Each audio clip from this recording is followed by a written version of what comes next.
नमस्ते। आज की इस खास बातचीत में हमारे साथ अरुण कुमार शर्मा सर हैं। बहुत स्वागत है सर आपका। सियासत के हालात इस समय जो हैं, जिस तरीके से हम लोकसभा चुनाव के अब इस देश में जो है, जो कहा ये जा रहा है, जो प्रधानमंत्री भी हमारे कह रहे हैं अंतर्राष्ट्रीय मंचों से इनफैक्ट, कि देश दुनिया के सबसे बड़े लोकतंत्र का जो महापर्व है, वो उसकी शुरुआत हो चुकी है। पहले चरण की शुरुआत हो चुकी है, देश में अधिसूचना है।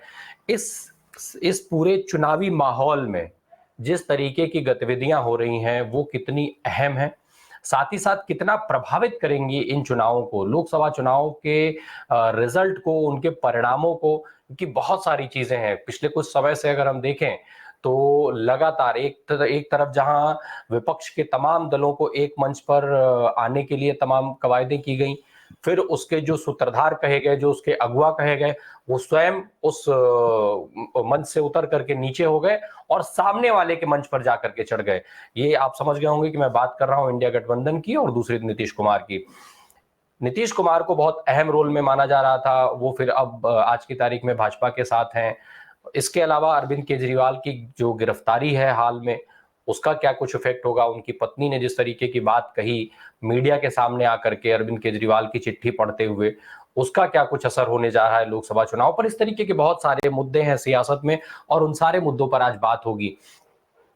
अरुण सर, सबसे पहले हम लोग जरा अरविंद केजरीवाल की बात कर लें। देश की राजधानी दिल्ली, वहां की सरकार, मुख्यमंत्री, गिरफ्तारी ऐसे समय पर होती है जब देश में चुनाव के सूचना लग चुकी होती है, पहले चरण की चुनावी प्रक्रियाओं की शुरुआत हो चुकी होती है, और ऐसे माहौल में 9 समन के बाद गिरफ्तारी कितनी जरूरी थी? ये गिरफ्तारी इस समय में, और इस गिरफ्तारी के बाद अब क्या कुछ असर होने जा रहा है लोकसभा चुनाव पर इसका?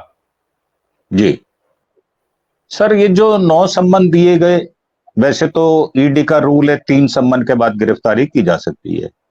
परंतु जहां तक मोदी जी का अगर विषय है, तो वो स्ट्रोक तब करते हैं जब पूरा लोहा गर्म हो जाए। उनको मजा नहीं आता ठंडे लोहे पर वार करना।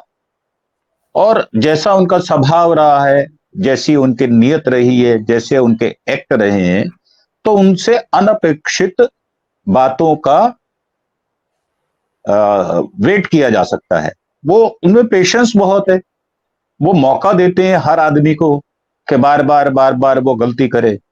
और हमारे यहाँ एक कहावत है, वो किसी व्यक्ति को ताड़ पर चढ़ाना जानते हैं और उसके बाद वो नीचे से उसको स्लिप करना भी जानते हैं ताकि वो धाड़ से गिरे। परंतु इसमें जो अरविंद केजरीवाल जी की जो गिरफ्तारी है, अरविंद केजरीवाल भी उनके काउंटर लीडर हैं।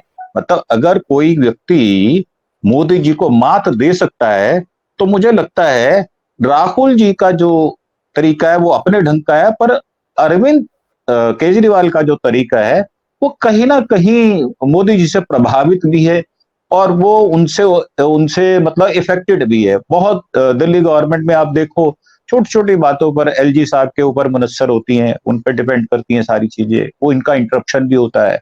और सक्सेना साहब जो है वो गुजरात चलाए हुए उनके ऊपर बिठा दिए गए हैं, और उनका आपको पता भी है कि मेगा पाटकर के साथ उनका केस भी चल रहा है। तो जो लब्बो लबाब है वो ये है कि कोई भी सरकार हो, मोदी जी उसको काम करने की स्वतंत्रता नहीं देते, क्योंकि वो अति महत्वाकांक्षी होने के साथ साथ आत्मशलाखा, आत्म प्रशंसा करने वाले व्यक्ति हैं। तो कोई कैसे केजरीवाल की तारीफ कर दे? अब केजरीवाल जी की बात करें तो वो जो बातें कहकर आए थे, उन्होंने धरातल पर उसको पूरा किया है। चाहे वो बिजली का बिल हो, पानी का बिल हो, बसों में फ्री यात्रा हो। और फिर जो व्यक्ति, सर जब मोदी जी ये कहते हैं कि मैं चुनकर आता हूं, मेरे को इतनी सीट, तो वही प्रिंसिपल क्या केजरीवाल के साथ कंपटीशन में कंपेयर करके नहीं देखना चाहिए? केजरीवाल साहब पहली बार में आए 28 सीट लेकर और अकॉर्ड हुआ उनका कांग्रेस से। अरविंद अरविंद सिंह लवली उस समय प्रेसिडेंट थे। फिर जब दोबारा 15 में इलेक्शन हुआ तो 67 सीट लेकर आए सर वो। आप देखें 1995 का उनका स्कोर रेट आता है। उसके बाद वो 62 सीट्स लेके आए।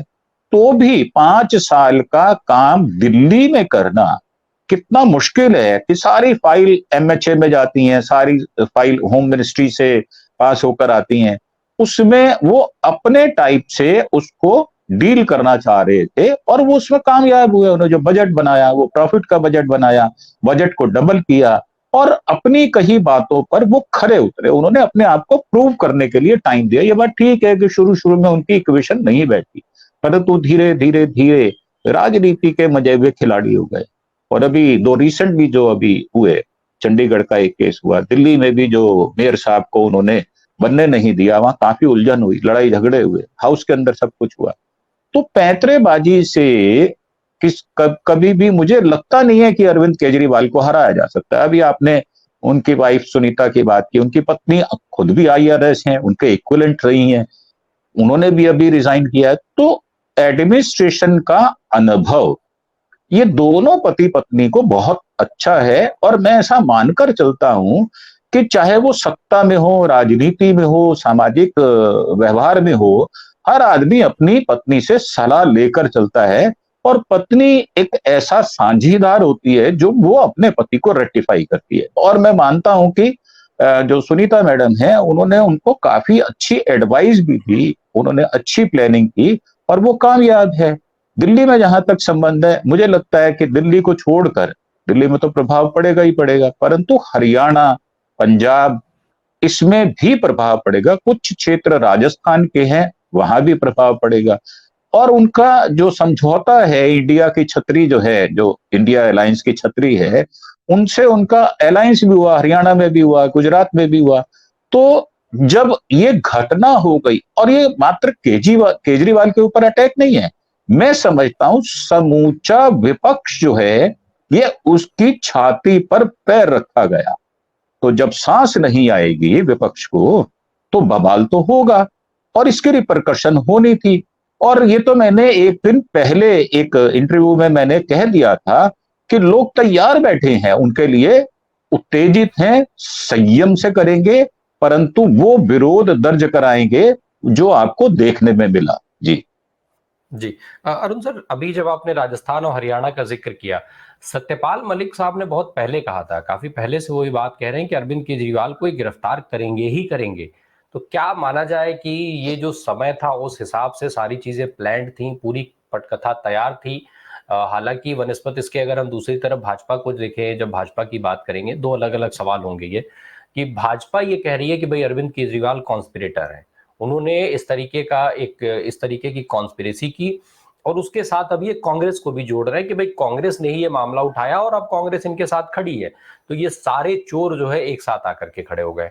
तो एक तरफ सत्यपाल मलिक साहब ने बहुत पहले जो बात कही थी उसके हिसाब से ये प्लान दिख रहा है, दूसरी तरफ जो भाजपा दावा कर रही है कि ये कॉन्स्पिरेटर है, कॉन्स्पिरेंसी है, और अब पूरे इंडिया गठबंधन भी इसकी जद में है। तो इस पूरे दोनों मामलों को कैसे देखा जाए, कैसे इसको समझा जाए? जी राय साहब, बात यह है कि जब तक ये खुलासा नहीं हुआ था, SBI की जो थर्सडे को लिस्ट आई है, असल में जो बात की सच्चाई है वो वहां से पता लगती है। अब आपने सत्यपाल मलिक साहब का नाम लिया, सत्यपाल मलिक साहब तो जब राज्यपाल थे तब भी बात करते थे, परंतु ऐसा कहते हैं कि नक्कार खाने में अकेली तूती काम नहीं करती, और उनको तवज्जो नहीं दी गई, उनकी बात में वेट नहीं था, और जो मोदी साहब हैं उनको हाशिए पर रखकर चल रहे थे। उन्होंने तो कश्मीर में जो पहले एक वारदात हुई थी उसके विषय में भी अपने विचार रखे थे, परंतु उनको जानबूझकर साइड ट्रैक किया गया और मेन स्ट्रीम मीडिया है उसमें उनको कोई वेटेज नहीं मिला। अब आपने बात कही कांग्रेस की, सर कांग्रेस राजनीति करती है, चाहे वो केजरीवाल के साथ हो चाहे बीजेपी के साथ हो। कांग्रेस ने अपना वही फर्ज निभाया जो उसको निभाना चाहिए था, जो एक पॉलिटिकल पार्टी निभाती है, क्योंकि अरविंद केजरीवाल ने कांग्रेस को हराया है, तो कांग्रेस उसका विरोध करेगी अपने ढंग से। और ये तो कोई भी सत्ता में अगर कोई चाहे राज्य में हो चाहे केंद्र में हो, जो सत्ता में विरोधी पक्ष होता है वो आरोप लगाता है, परंतु जब सच्चाई सामने आई और ये देखा गया कि जो कंपनी है अरविंदो फार्मा, उसमें उनको जब अरेस्ट किया गया, उसके बाद बॉन्ड दिए गए, उसके बाद उनकी जमानत हो गई, उसके बाद परमानेंट जमानत हो गई, तो देखने सुनने में जो अगर इसको हम थोड़ा पुलिस की लैंग्वेज में मैं कहता हूं कि जेरे दरियाफ्त जो रखी गई, अंडर इन्वेस्टिगेशन जब रखी गई, और उस इन्वेस्टिगेशन का जो असली रिजल्ट है वो आया एसबीआई की लिस्ट के बाद। वहां से सारी कड़ी से कड़ी जुड़ती रही। और ये सौरभ भारद्वाज ने भी और आतिशी ने भी ये बयान दिया है, उन्होंने कड़ी जोड़कर दिखाई है कि असल में चोर कौन है, असल में जो बेनिफिट पार्टी है वो कौन है। असल में भारतीय जनता पार्टी एक कर्टन के पीछे एक नाटक करती रही। जब उस नाटक का उद्घाटन हो गया, सबको पता चल गया, असलियत सामने आ गई, तो अरविंद केजरीवाल मुझे लगता है कि वो बेदाग बाहर आ गए। राजनीति में आरोप प्रत्यारोप ये चलते रहते हैं और कोई भी निश्चित दुश्मन हमारा होता नहीं है, क्योंकि कोई भी व्यक्ति कभी भी किसी के साथ काम आता है। अब हुआ क्या है कि बीजेपी के दो दुश्मन, कांग्रेस और अरविंद केजरीवाल आप पार्टी, जब दो दुश्मन और टारगेट एक हो इकट्ठे हो जाएंगे तो आनंद सर, राय साहब, मेरा यह मानना है कि वो माइनस माइनस दिल्ली में थे वो प्लस हो गए। ये मैथमेटिक्स का एक रूप है। और एक वो अच्छी शक्ति जो कि मुकाबला करे वो बनकर सामने आ गई। और ऐसा नहीं है कि बीजेपी ने और जगह से नहीं लिया, करीब करीब 6,900 करोड़ रुपया उन्होंने लिया है, जगह जगह से लिया है। और उनकी डेट्स आ रही हैं। पहले उन्होंने उसको बंदे को ईडी के संबंध दिए, उसके बाद कैश रिकवर किया, और फिर उनकी संपत्ति जो है वो अटैच की गई, फिर उसको हटाया गया, रिलीज कर दी गई, उनकी जमानतें हो गई। तो ये सारा एपिसोड जो है वो कहीं ना कहीं इंगित करता है बीजेपी की ओर। बीजेपी ने सत्ता में होने का जो स्वायत्त हमारी संस्थाएं हैं उनका बेजा इस्तेमाल करते हुए जो मैलाफिक इंटेंशन से जो किया है वो सबके सामने एक्सपोज हो गया। और सबसे बड़ी बात यह कि जो मोदी साहब हैं वो काफी एडमेंट रहते हैं, अड़ियल रुख रहता है, जिसकी वजह से उनको मुंह की खानी पड़ती है। मेरा मानना यह है जो कुछ भी हुआ, जो कुछ भी भगवान ने जो नियति में निर्धारित था, जो करना चाहिए था वो हुआ। और आज बीजेपी टोटल नेकेड है, टोटल एक्सपोज्ड है। अपने बचाव में वो बैकफुट पर आएगी। 2 बार मैंने पहले भी कहा था कि बीजेपी मोदी साहब बैकफुट पे आएंगे, कनाडा के केस में और एक मर्डर केस में जो उन्होंने एलिगेट किया था, और 4-5 कंट्री इकट्ठे हो गए थे। जी जी। सर, एक चीज जो अभी आपने आंकड़े दिए वही आंकड़े आम आदमी पार्टी भी दे रही है, और साथ ही साथ आतिशी ने जो आंकड़े दिए थे वो ऑलमोस्ट यही हैं। पूरी आम आदमी पार्टी के सारे प्रवक्ता इलेक्टोरल बॉन्ड के ये आंकड़े को सार्वजनिक कर रहे हैं बार बार सभी मंचों से। साथ ही साथ एक सवाल और उठाया गया है आतिशी की तरफ से। उन्होंने कहा कि भाई सारा पैसा मनी ट्रेल में साफ हो गया है कि सारा पैसा भाजपा के खाते में गया है, जेपी नड्डा साहब को गिरफ्तार किया जाना चाहिए। क्या लगता है कि आज जिस माहौल में देश है, जिस तरीके से सत्ता चलाई जा रही है, ऐसे में इस तरीके के प्रश्नों पर सत्ता जो है वो सोच भी सकती है?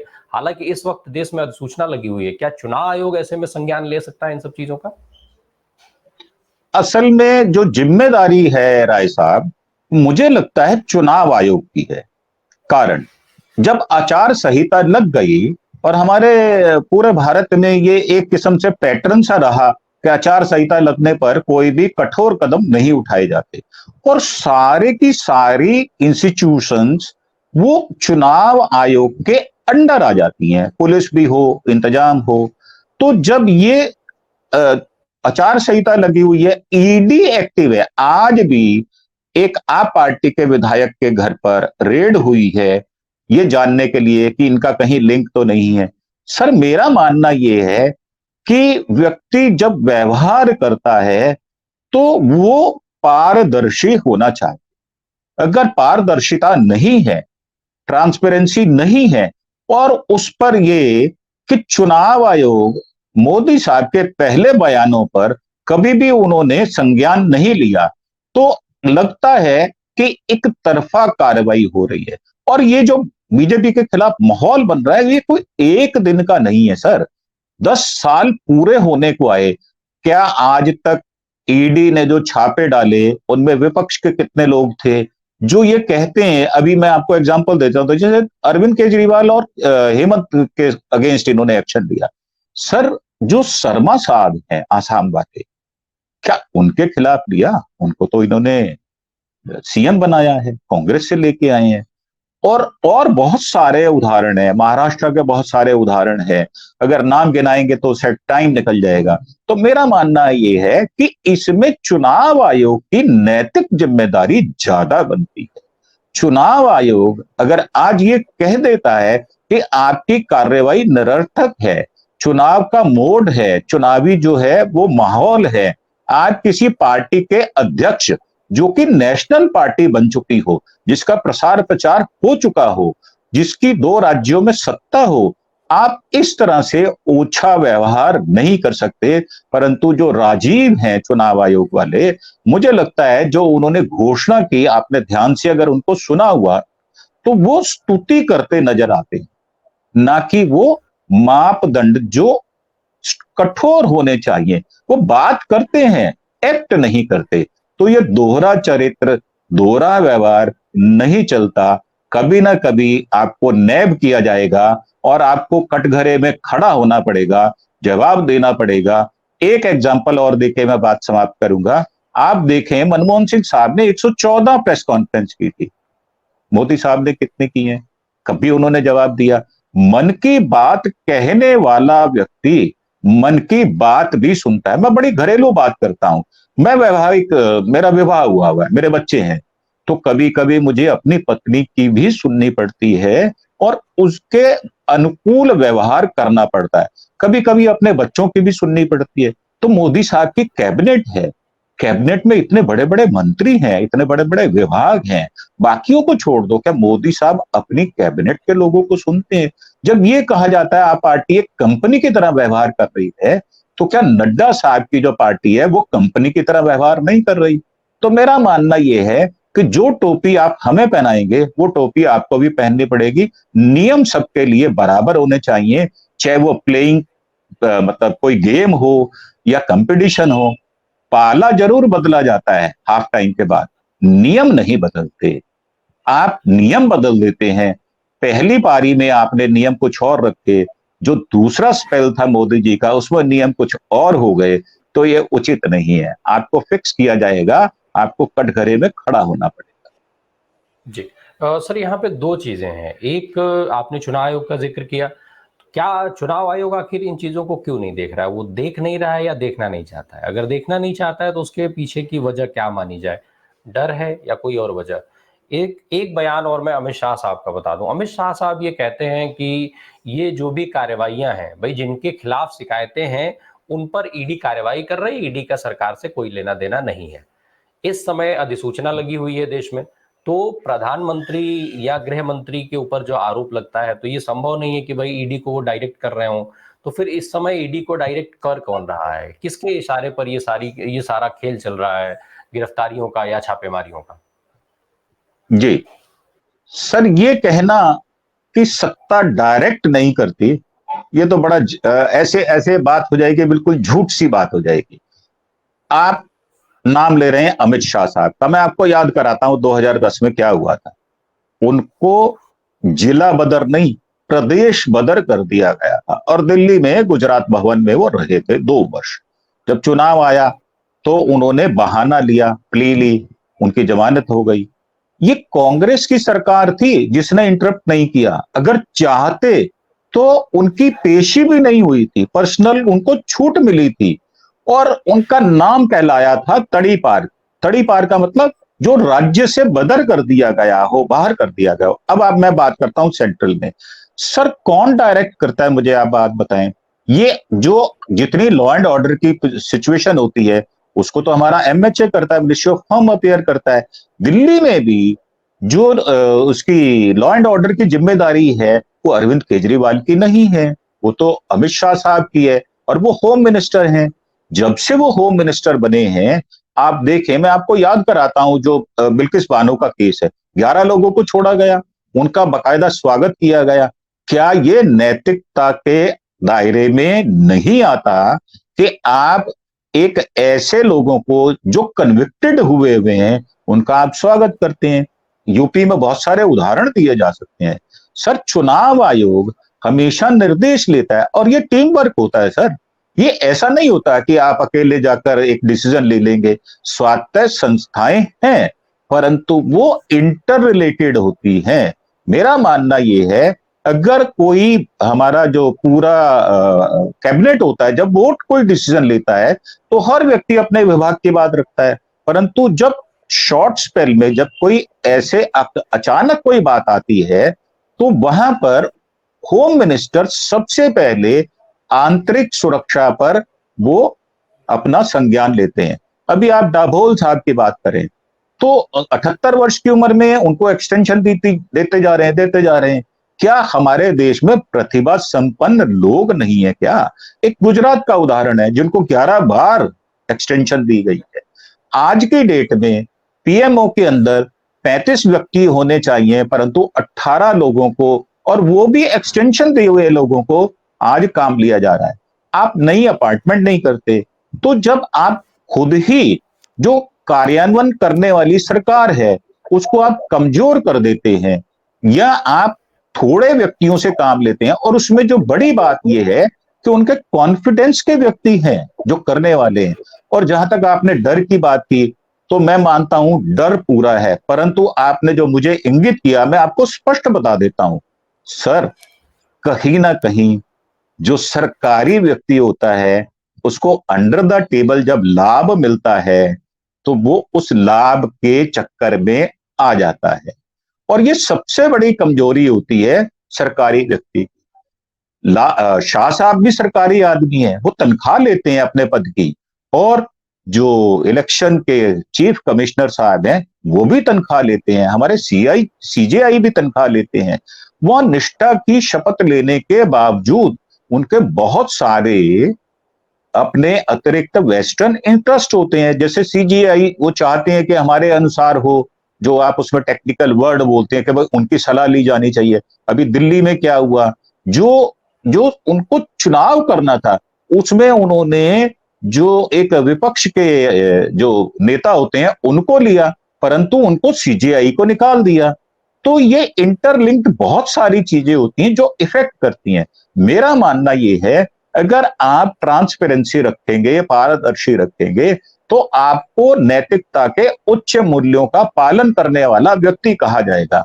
परंतु अगर आप भेद की बात करेंगे, पक्ष रखेंगे, बिहाइंड द कर्टन कुछ काम करेंगे, तो शक की सुई आपके ऊपर जाएगी। और मैं खुल्लम खुल्ला कहता हूं, ये जितने एक्सटेंडेड लोग हैं, ये वेस्टर्न इंटरेस्ट इनका पूरा किया जा रहा है। उसका कारण ये है कि बीजेपी के पास बहुत ह्यूज अमाउंट है, लाखों करोड़ों अरबों रुपए उनके पास है। एक भेद और खोल देता हूं मैं आपके चैनल पर, बीजेपी के पास अंडर द टेबल 16,000 करोड़ रुपया कैश पड़ा हुआ है। ये मेरा एलिगेशन है, अगर मेरा एलिगेशन झूठ है तो बीजेपी मेरे खिलाफ अरेस्ट वारंट निकाले, मुझे तो कोई डर नहीं है, मैं तो स्पष्ट कह रहा हूं। और ये है, मैं मंडपम में 2 दिन रहा हूं, मुझे पता है बीजेपी के इंटरनल जो वे ऑफ वर्किंग है वो ऐसी ही है, शुरू से पैटर्न ऐसा ही है, और वो प्रेरित रहते हैं आरएसएस से। इसलिए मेरा मानना यह है, आरएसएस कोई सामाजिक संस्था नहीं है, उसका कहीं रजिस्ट्रेशन नहीं है, जैसा कि आनंद सर भी बहुत बार बताते हैं बहुत सारी चीजों को। तो मेरा मानना यह है, आप पारदर्शिता पहले स्वयं में लेकर आए, बाद में दूसरे को एलिगेट करें। जी चलते चलते अंत में एक बहुत संक्षेप में जवाब चाहूंगा सर। एक तरफ 400 पार का नारा दिया जा रहा है, प्रधानमंत्री को जो है नरेंद्र मोदी जी को बतौर प्रधानमंत्री हैट्रिक की तैयारी कराई जा रही है, की जा रही है इनफैक्ट। दूसरी तरफ नेताओं की गिरफ्तारी हो रही है, खाते फ्रीज हो रहे हैं, पैसे जो है जब्त किए जा रहे हैं, हर वो हथकंडा अपनाया जा रहा है जिसके मार्फत जो है ऐसी चीजों पर चोट की जा सके। तो ऐसे में इस पूरे चुनाव को, इस पूरे लोकसभा चुनाव को कहाँ देखते हैं? मुकाबला क्या एक तरफा हो गया है? जी सर, जहां तक 400 पार का नरेशन है, वो तो जब चुनाव की आचार संहिता लागू नहीं हुई थी, नोटिफिकेशन नहीं हुआ था, 16 तारीख से पहले के कह रहे हैं। और वो तो लोकसभा के अंदर कहते हैं, वो विलक्षण प्रतिभा है उनकी कि वो कह सकते हैं, वो ध्यान नहीं रहता उनको कि मैं लोकसभा के अंदर खड़ा हूं या बाहर खड़ा हूं। मैं आपको याद कराता हूं, नड्डा साहब एक बार ओ ऐसे करते हुए पकड़े गए थे, उनकी वीडियो है। तो मेरा मानना यह है, लोकतंत्र में व्यवहार अच्छा होना चाहिए। और क्या चुनाव हो गए क्या? अभी तो पहला चुनाव होने में काफी समय है, काफी समय, तकरीबन 28, 27, 28 दिन से ज्यादा पड़े हुए हैं। तो आप कैसे कह सकते हैं कि हमारी 400 सीट आ गई? और मुझे रवीश कुमार का एक अभी जो ट्वीट किया मुझे याद आता है, वो आप नरेशन में तो कुछ भी गढ़ सकते हैं सर। आपकी पार्टी है, आपका मेरा तो टारगेट 543 है, स्वागत है सिर माथे पे। परंतु क्या विपक्ष पंगु है क्या? विपक्ष इकट्ठा नहीं होगा? आप पूर्व अनुमान लगा लिया क्या आपने?